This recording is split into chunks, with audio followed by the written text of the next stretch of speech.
Hello viewers, in this video, I will discuss how you can add separators between menu items. Look at the menu.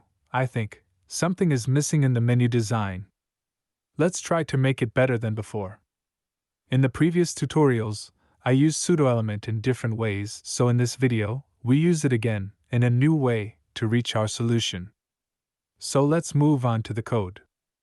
Plus symbol is used for the next element. Before is pseudo-element, I have discussed it in the previous videos, you can find the links in the description. Before pseudo-element is used to insert some content before the content of the element. Content property is used to generate the content dynamically. Add padding. Let's check the result in the browser. What happens?